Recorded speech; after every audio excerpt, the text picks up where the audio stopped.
to mix it up a bit, Okay. we have a fantastic colleague and lady, Roxana Francesca, reading one of her fairy tales. I just have a little poem I thought I'd read quickly as well because it's really short.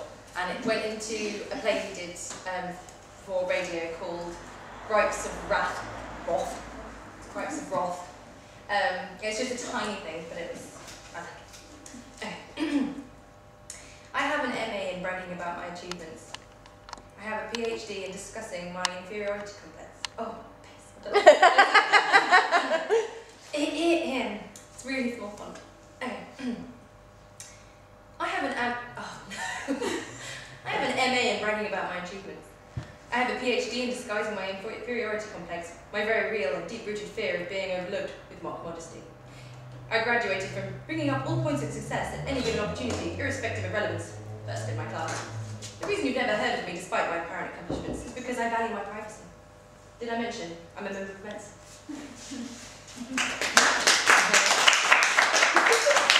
After full start, I'm going to read a really complex story that I've written called The Fox and Chicken. Hopefully not as badly as I read that. This is the first chapter of the story. I'm going to write the second one soon, I think. It's called The Fox and the Chicken. In a rich green valley, amidst the wild and untamed dells of Shropshire, lay a small farm of a hard-working and honest landowner. His livelihood was the small collection of livestock he cared for, as tenderly as if they were his own children, as the land was too unruly and the terrain too raucous to yield any produce.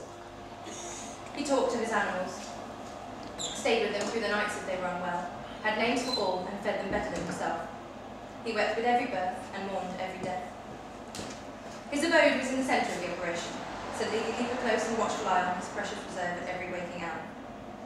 At night time, the curtains were never drawn in case there was an unexpected disruption or a roving intruder threatening to induce havoc in his treasured order. His animals loved him well, because they felt their place in his heart. They were assured of their individual importance and felt safe despite their removed isolation from the rest of the world. They knew not to test him and called for him only when in real danger. Days were calm and tranquil, nights were silent and still. A distressed bleat or an anxious move that penetrated the static was all it took to rouse Farmer from his sleep. "Where's the menace? Point me to the brute," he would shout as he strode, brave and determined with shotgun in hand and no coat whatever the weather, as time would not allow such an unnecessary luxury. His dried boots were always next to his bed, where he fell out of them, poised and ready to be jumped back into should any emergency of this nature arise. Local foragers had learned long ago of the merciless punishment and resolute revenge of a protective human. All offenders were got, eventually, every one. He'd been troubled now and again by persistent thieves, but they all met retribution for their crimes.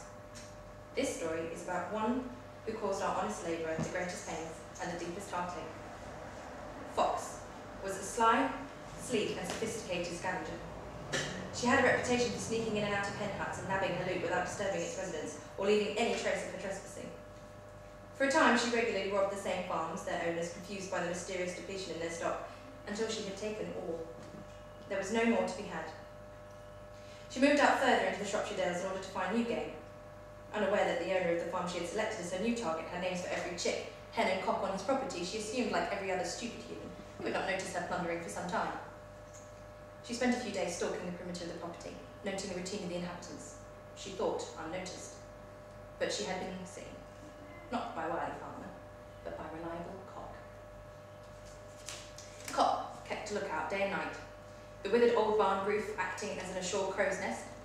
This farmyard cuckoo spotted Fox while she was still a dot on the horizon, and was about to alert Farmer to approaching when he was interrupted by an overwhelming surge of pleasure from watching the swift and graceful way she meandered through the dales. He determined to address her on the second day of research, in order to inform her that her present course of intentions were perilous and foolish, destined to ultimately culminate in her permanent removal forthwith. Cock liked words, and liked to sound important. He puffed out his chest proudly as he addressed her. Cock was a very large chicken. He was young and full of vigour, confident and proud, and when he crowed he made every effort to make his call melodious. Fox was won immediately. The way he conducted himself, the way he addressed her, his extensive vocabulary and frequent use of alternate adjectives were everything she never knew she could love in a chicken. She thanked him for his warning and conceded to forage elsewhere. For some months, Cock and Fox met by moonlight, becoming ever greater friends, ever more falling into forbidden love. Finally, Fox and Cock decided it was time to take their relationship to the next stage, and got married. To be continued.